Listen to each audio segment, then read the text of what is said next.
JDU के अंदर हमने बार बार कहा है कि सिर फुटबॉल की स्थिति आगे आने वाले दिनों में और दिखेगी। जिस दिन नीतीश कुमार जी ने निर्णय ले लिया कि हम अब लालटेन छाप जिंदाबाद करेंगे, बिहार को हम उसी खौफनाक स्थिति में फिर से पहुंचाएंगे जहां 2005 के पहले बिहार था।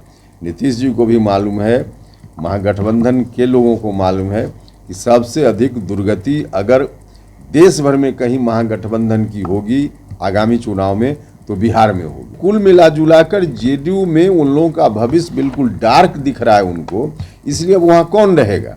तो कोई नहीं वहाँ रहने वाला है। तो कहीं ना कहीं संपर्क तो लोगों का है ही। स्वार्थहीन है, वैसे लोगों को नोटिस भी नहीं लेते हैं। देखिए, हम किसी बयान के बारे में हमको जानकारी नहीं है, वो अलग विषय है, लेकिन जेडीयू के अंदर हमने बार बार कहा है कि सिर फुटबॉल की स्थिति आगे आने वाले दिनों में और दिखेगी।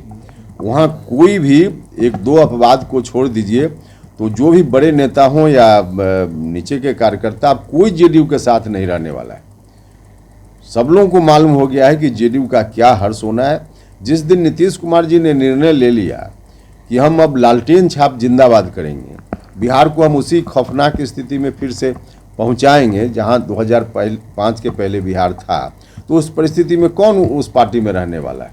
तो इसलिए इस स्थिति के कारण आज किसी का बयान, कल किसी का बयान सुनिएगा तो बारी बारी से सब लोग वहाँ से हटने वाले हैं, हटेंगे, जाएंगे। विपक्ष में एकजुटता की कवायद चल रही है, लेकिन बिहार में जेडीयू इस तरह की दिख रहा है बयान अंदर। एक विपक्षी एकता की कवायद तो दिखाने के लिए है। नीतीश जी को भी मालूम है, महागठबंधन के लोगों को मालूम है कि सबसे अधिक दुर्गति अगर देश भर में कहीं महागठबंधन की होगी आगामी चुनाव में तो बिहार में होगी। सबसे अधिक दुर्गति यह मालूम है सब लोगों को, इसलिए वो कवायद कुछ भी लोग दिखाने के लिए करें, बिहार में तो यही हर्ष होना है। क्या जिस बात को दोहरा रहे हैं, तो क्या लगता है ये जो गुटबाजी की बातें लगातार सामने आ रही है, तो क्या अंततः जेडीयू जो है वो बिखरेगी? हाँ, तमाम नेता सब लोग कहीं ना कहीं ठिकाना ढूंढ चुके हैं और बीच में मेरे हटने के बाद भी तो कई लोग वहाँ से हटे। तो आप देखते जाइए ना, यह सिलसिला रुकने वाला नहीं है और अंततः जेडीयू में कुछ नहीं बचने वाला है, सिर्फ औपचारिकता बाकी रह गई है। कौन कब हटेंगे, लेकिन सभी हटेंगे। कहा जा रहा है कि आपके संपर्क में जेडीयू के कई विधायक और सांसद हैं और बीजेपी के संपर्क में। हाँ, निश्चित रूप से। देखिए, हमने कहा कि लगभग सभी लोग कहीं ना कहीं अपना ठिकाना ढूंढ चुके हैं। कुछ लोग मेरे संपर्क में भी हैं, यह बात बिल्कुल सच है। भारतीय जनता पार्टी के संपर्क में भी कुछ लोग हैं, कुछ लोग और कहीं संपर्क में होंगे। मतलब कुल मिला जुलाकर जेडीयू में उन लोगों का भविष्य बिल्कुल डार्क दिख रहा है उनको, इसलिए वहाँ कौन रहेगा? तो कोई नहीं वहाँ रहने वाला है। तो कहीं ना कहीं संपर्क तो लोगों का है ही। अब कब कौन हटेंगे औपचारिक रूप से यह समय बताएगा, लेकिन संपर्क में है मेरे साथ भी और अलग अलग जगह पर। जेडीयू की विलय होने वाली है।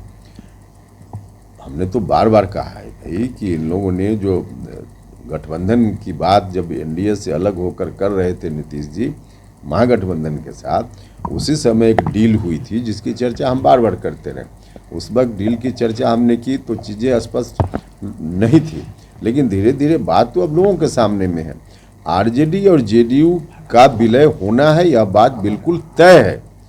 कब होना है, 1 महीना में होगा कि 6 महीना में होगा, ये तो आगे पता चलेगा, लेकिन विलय तय है। परफेक्शन IAS, UPSE और BPSC फाउंडेशन क्लासेस के लिए समर्पित संस्थान। यहाँ आपको UPSE selected and interview appeared faculties द्वारा गाइड किया जाता है। Separate batches for Hindi and English medium. 65वीं और 64वीं BPSC एग्जाम में 69 और 107 रिजल्ट्स एवं 66वीं BPSC एग्जाम में 131 रिजल्ट्स हासिल किया है परफेक्शन IAS टीम ने। परफेक्शन IAS, कुमार टार, बोरिंग रोड, पटना।